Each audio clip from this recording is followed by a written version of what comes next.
क्या भगवान हमारी प्रार्थना सुनते हैं? अगर सुनते हैं तो हमारी प्रार्थना पूरी क्यों नहीं होती? लाख प्रार्थना करने के बाद भी कभी कभी वही होता है जो होना है। क्या आपने कभी किसी चीज के लिए दिल से प्रार्थना की है?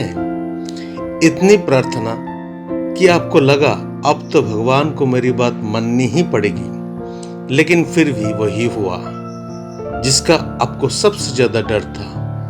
और उस दिन शायद आपने पहली बार सोचा होगा, अगर सब कुछ पहले से तय है तो फिर मेरी प्रार्थना किस काम की? रुकिए, क्योंकि शायद यहीं पर हम प्रार्थना का सबसे बड़ा अर्थ समझने से चूक जाते हैं। एक आदमी था, उसने जिंदगी में बहुत कुछ खोया था। एक दिन उसने आसमान की तरफ देखकर कहा, हे भगवान, अब और मत लेना, मैंने बहुत सह लिया है, बस इस बार मेरी प्रार्थना स्वीकार कर लेना। वो रोज प्रार्थना करने लगा, सुबह प्रार्थना, रात प्रार्थना, मंदिर में प्रार्थना, अकेले में प्रार्थना। लेकिन कुछ समय बाद वही हुआ जिससे वो बचना चाहता था। उसका सपना टूट गया, उसकी उम्मीद टूट गई और उसके भीतर से एक सवाल निकला, भगवान, मैंने इतनी प्रार्थना की थी, फिर आपने मेरी नहीं सुनी। कोई दिनों तक वो भगवान से नाराज रहा। फिर एक दिन उसे अपनी ही जिंदगी का एक पुराना मोड़ याद आया। जिस चीज को खोने पर वो आज रो रहा था, कभी वही चीज पाने के लिए उसने प्रार्थना की थी। और जिसे वो आज अपना दुर्भाग्य समझ रहा था, शायद वही उसके जीवन को एक बिल्कुल नई दिशा देने वाला था। सच यह है कि प्रार्थना हमेशा परिस्थिति बदलने के लिए नहीं होती। कभी कभी प्रार्थना हमें उस परिस्थिति से गुजरने की शक्ति देने के लिए होती है। हम भगवान से कहते हैं, मेरे साथ वही करो जो मैं चाहता हूँ, लेकिन शायद ब्रह्मांड का जवाब होता है, नहीं, तुम्हारे साथ वही होगा जिसकी तुम्हें वास्तव में आवश्यकता है। यही अंतर है इच्छा और नियति में।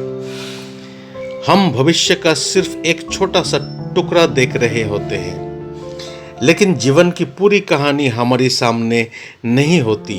इसलिए जिस घटना को हम आज अंत समझ रहे हैं, हो सकता है वही किसी नई शुरुआत का पहला पन्ना हो।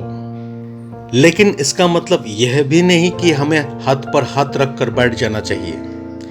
नहीं, प्रार्थना करो, लेकिन प्रयास भी करो। भगवान पर विश्वास रखो, लेकिन अपने कर्म से पीछे मत हटो, क्योंकि शायद जिंदगी का नियम यही है। प्रार्थना दिशा देती है, कर्म रास्ता बनाता है और परिणाम समय तय करता है। आप लाख प्रार्थना कर सकते हैं, लेकिन हर चीज आपकी इच्छा के अनुसार होगी यह जरूरी नहीं, क्योंकि जिंदगी का उद्देश्य हमेशा हमें वो देना नहीं होता जो हम चाहते हैं। कभी कभी जिंदगी हमें वो देती है जो हमें बनाना चाहती है।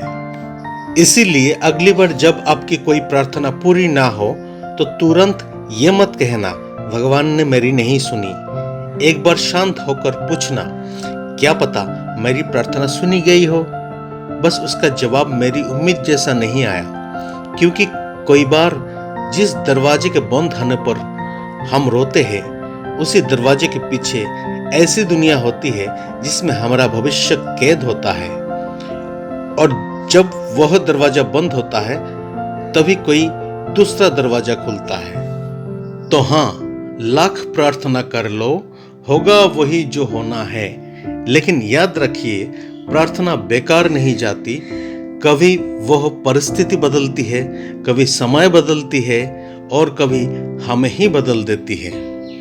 और शायद जिंदगी का सबसे बड़ा चमत्कार यही है, जिस चीज के लिए हम रोते हैं कि वो क्यों नहीं मिली, एक दिन उसी के लिए भगवान को धन्यवाद देते हैं कि वो मिली ही क्यों नहीं। इसलिए विश्वास रखिए, प्रार्थना करते रहिए, कर्म करते रहिए, और जब परिणाम आपकी इच्छा के अनुसार ना आए तो टूटिए मत। शायद जिंदगी आपसे कह रही है, अभी कहानी खत्म नहीं हुई।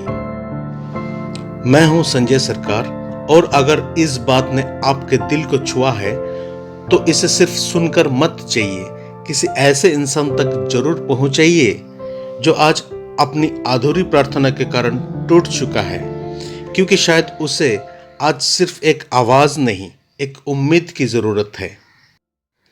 आपकी जिंदगी में ऐसी कौन सी चीज है जिसके लिए आपने बहुत प्रार्थना की लेकिन वह पूरी नहीं हुई? शायद आज पीछे मुड़ कर देखने पर आपको उसका कोई दूसरा अर्थ दिखाई देता हो। कमेंट में सिर्फ एक शब्द लिखिए, विश्वास। देखते हैं इस वीडियो को देखने वाले कितने लोग अभी भी अपने सपनों और भगवान पर विश्वास करते हैं।